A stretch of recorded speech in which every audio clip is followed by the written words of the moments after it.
and the officer made contact with the defendant asleep in the living room. The defendant woke up in Whoa, no means no. Doesn't mean it's the holidays, doesn't mean I have a birthday. A court order is a court order. This story is shocking right from the beginning.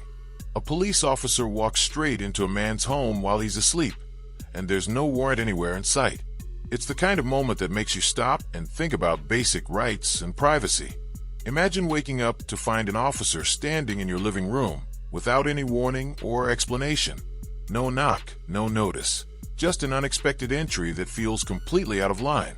What makes it worse is how the officer behaves, almost as if he's the one being inconvenienced. It really makes you question what probable cause even means anymore. Was this a genuine mistake or a serious overstep of authority? Do you think this officer should actually face consequences? Or will it end up ignored like so many similar cases? Let's break down what happened and see for ourselves. Good morning, Mr. Villagas. Sir, you're charged with failure to give information upon striking a highway fixture. You're facing up to 6 months in jail and or a $2,000 fine. We are going to do probable cause. You have the right to remain silent. Anything you say can or will be used against you. Okay. Yes, Judge. On December 28, 2024, the officer was dispatched to apartments in Harris County, Texas, in regard to a single vehicle accident that hit the mailbox of a residence. The officer observed the defendant's motor vehicle with heavy front end damage, but did not locate any driver or occupants inside the vehicle. During an inventory, the officer located the defendant's photo ID and Texas utility bill that came back to the defendant's name and address, approximately 1.4 miles from the accident. The registered owner of the mailbox came back to the defendant of the utility bill and his address. The officer went to the defendant's residence, noticed the garage door open and garage interior to the residence wide open. The officer made contact at the residence, one to make sure the motor vehicle was not stolen and one to make sure the owner of the vehicle was okay. The officer went inside the residence after knocking and announcing his presence several times under the community caretaking doctrine, and the officer made contact with the defendant asleep in the living room. The defendant woke up in Whoa. Yes, Judge. It was because they had... Whoa. Yes, the vehicle was damaged and he wanted to make sure the driver was okay. So he announced himself and went into the residence because the door was wide open. Wow. And then it was after that he saw the defendant asleep in the living room, and the defendant woke up and immediately said the car accident, that he did not cause any injuries or any trouble, and that he was driving his motor vehicle 2 to 3 hours prior, and that he was on his way to drop it off at a mechanic when his vehicle was hit. The defendant called the insurance company, and the defendant walked home because no one arrived on scene, and the defendant was going to pick up his motor vehicle in the morning. And the officer made contact with the complainant, who stated she heard a loud bang and observed damages, approximately $1,025. So, are you telling me that he did stay though? No. What happened, Your Honor, is that he struck the mailbox at the apartment, and the defendant said that he called his insurance. No one came to the scene, so he walked home. And the officer, when he arrived, saw the empty... Did he make an attempt to make a phone call at the scene to anyone? All he said is that he called the insurance company. That's the only person that he had stated he called. And then after that, he walked home because no one arrived on scene. And then that's when the officer arrived and saw his empty vehicle damaged. And then he found a utility bill and the ID. I have so many questions. Let's do this. I'm going to appoint you a lawyer, or you have a lawyer, right? Let's do this. I'm going to hold off on finding probable cause at the moment. Let me wait for your lawyer to get here. We'll revisit PC here momentarily. Just go ahead and take a seat for me if you don't mind in the jury box. Let's wait for your lawyer to get here and then we'll go forward. Michael. Yeah, come on up. Mr. Jill Villagas, Your Honor. Did you look at PC? I think we're prepared for argument. Okay. Morgan, are you ready? Yes, Judge. This is Villagas, correct? Villagas, yeah. Go for it. Okay. Ball's in your court. Your Honor, Mr. Villagas, when he climbed to the mailbox pole, he didn't stop. He got out of the car. There's no one to talk to. And so from there, he went to his residence, Your Honor. But, it's not a case where he didn't identify himself or anything. And then we don't know what the restitution amount's going to be for the mailbox. My concern was that according to the statute, right, it says that you're supposed to, I don't even know. Take reasonable steps to locate and notify the owner or person in charge of the property of the collision. What time? Was this the middle of the night? 1:50 in the morning. I don't think it'd be reasonable to knock on anyone's door. I don't think anyone would open it. I mean, reasonable steps. You know where the person lives. You hit their mailbox. It would be pretty easy to walk up and knock on the door. Is that reasonable? I mean, if you go up to someone's door at 2 a.m. and you start knocking on the door, are you going to scare the... Probably, Judge, but I would want to know if it were my mailbox and somebody ran their car into it. Would you open the door and go out? I would look through the peephole and I'd see, I and then I would guess see a there car. are other measures I guess you could take, theoretically. Do something. Right. I guess leave. Right. Maybe leave a note on the door. Okay, all right. Mr. Biagas, come up. I mean, reasonable measures, right? And I guess that would... Have you run his license, see if he has a valid Texas driver license? It's an out-of-state Florida license that appears valid in our system. Okay. Mr. Biagas, I'm going to find that there's probable cause to go forward with your case. I'm ordering you not to drive any vehicle unless you have car insurance in your name. Do you understand? If I find that you're driving without a license and or liability insurance in your name, it's not going to go well for you. Do you understand? So, let's get this straight. The officer arrives at the scene, doesn't find anyone around, spots some papers inside a car, looks up the owner's address, and then decides to go to that person's house at 2 a.m. That's not standard procedure. That's more like someone trying to play detective in the middle of the night. Sure, he knocked on the door, but when no one answered, he apparently took that as a green light to walk right in. At that hour, most people would assume a break-in, not a welfare check. It's hard to believe that any trained officer would think that kind of entry is acceptable. The law couldn't be clearer. Unless there's an emergency or someone gives permission, entering a private home isn't allowed. Even having a hunch or a probable cause doesn't make it right.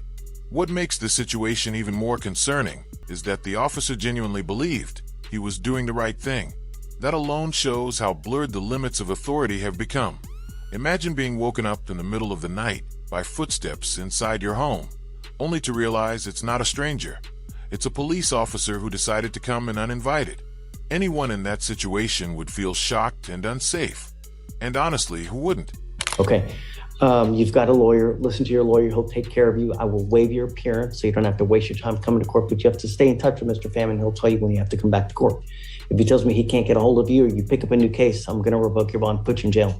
No more PR bonds. You understand? Okay, guys. Any conditions you think? I'm okay with your conditions, Judge. Just no driving without Yeah, insurance. just Law be violation. careful out there, okay? He does have insurance. Can you rip the CW? Yes. And then we can settle it. You did have insurance, hopefully. Yeah, wonderful, great. Okay, all right, man. Take care, have fun.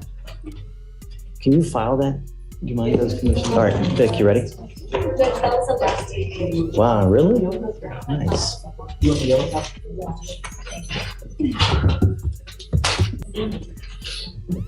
It's the first day as well. Hi, Judge. Good morning. Permission to approach? Yes, ma'am. How's it going? Hi, Judge. Happy New Year. New Year? I'm here, Ms. Shaniqua Smith, Judge.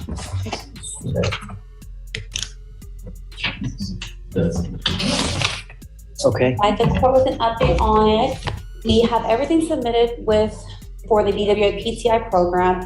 However, Ms. Smith attempted to get the interlock device on her vehicle, but she has an electric vehicle, so she was told that it would not be able to get placed on her car. So Attorney Carter has been communicating with Beetle to try to figure out what we need to do then. He's no longer here, so We haven't heard back from him, so that's why. yeah, he's not with the office anymore. Okay. Okay. Alex, do you have any idea what they do with electric vehicles? So we do have information that she was approved for the DWI program, and then they emailed a procedure to follow. So presumably if she still follows the procedure outlined in the email sent from Beetle prior to his departure, then Well, the issue isn't necessarily the procedure, it's what do we do when we can't get the interlock device installed on the vehicle, which is part of the procedure based on her having the electric Does she car. have another vehicle? No, Judge. And I know she has to drive, so she can't do the portable because then she has to sign the affidavit, which would say she's sworn to not be able to drive. So in that case, it would probably be best to reach out to Brenda Gomez or Bernadette Habe, who's in charge of right now the DWIs. Hold on a second. Let's do that. And then your client has bond violations too. Do you know that? No, Judge, that I did not know. Shanika Smith, come up. I'm printing this out for you. Judge. Who is the other one? Gomez, and who is the other one, Alex? Bernadette Habe. I can. Oh, Bernadette, Miss Habe, she's the one in charge of everything, right? Yeah, she's the one overseeing. I mean, if you want to go talk to her, but she's got bond violations. Yeah, you guys go figure out, but you've got bond violations, man. I don't know what we're going to do now. Okay, please. Thank you, I'll step aside. Thank you. Do I have permission to approach? Yep. Would you like me to ask Ms. Smith to come up again? Ms. Smith? And I spoke to Wolf, and I didn't realize he had already had a conversation with her, Judge. And I will. I did speak to Wolven Carter, and he advised that he had spoken to Ms. Smith as well regarding the possibility of this being the result. He and I spoke to her again just a moment ago. We were out there on call, and at this time, Judge, Ms. Smith, we were going to have her speak on her own behalf, Judge. So I think it's important for her to take ownership for what this report shows. I don't care. I'm putting an ankle monitor on you now. If you ever test positive for alcohol again, I'm going to put you in jail. That's it. No means no. Doesn't mean it's the holidays. Doesn't mean I have a birthday. A court order is a court order. And when you don't follow court orders, there's only one place that we have you go. There's no tolerance anymore. And I don't care what you come up here and say, whether it's mouthwash, a tequila lollipop, hair dye, I don't care. And I don't care who you're with. A second violation. Do you understand? Today you will get an ankle monitor, and I'm going to tell you now, it is extremely finicky. So best beware of anything that you put in your body. Okay, no more. That's it. Okay. As far as the other, I don't know. What I would suggest is, email if you can now, Brenda Gomez, and see how we handle it, because I don't know. All I know is that this case is nearly 200 days old, and now we have violations, and I'm ready to put this thing to bed. I'm not going to hold it anymore.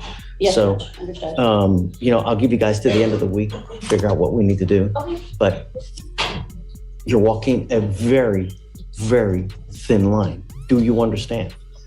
All right, so Felicia, if we can amend it to put it on today, please. Yes, ma'am. Okay. Thank you. This next case really had me shaking my head. Judge Fletcher wasn't in the mood for games, not even a little. The defendant casually said, "I don't care." And within moments, the judge ordered an ankle monitor like it was a done deal. You could tell by her expression that she was fed up with being told what to do. And the judge was equally tired of hearing excuses. The turning point came when the judge mentioned staying away from alcohol. That's when you could sense this wasn't the first time she'd been in that position. What I really respect about Judge Fletcher is his straightforward approach. He doesn't sugarcoat, doesn't stall. He just gets right to the point. You can tell he's been on the bench long enough to recognize every excuse in the book. A lot of people don't realize that even one small violation of court orders, something as simple as breaking a condition, can have serious consequences. It might seem tough, but that's what true accountability looks like. It keeps the system fair and consistent. That IT really does make you wonder, do some people need strict consequences to finally take responsibility? Or are they just stuck in a cycle of bad choices? I'd love to hear what you all think about Judge Fletcher's approach. Some call him too strict. Others think he's exactly what the system needs. Personally, I appreciate his fairness. Thanks for watching, and don't forget to like, share, and subscribe for more stories like this.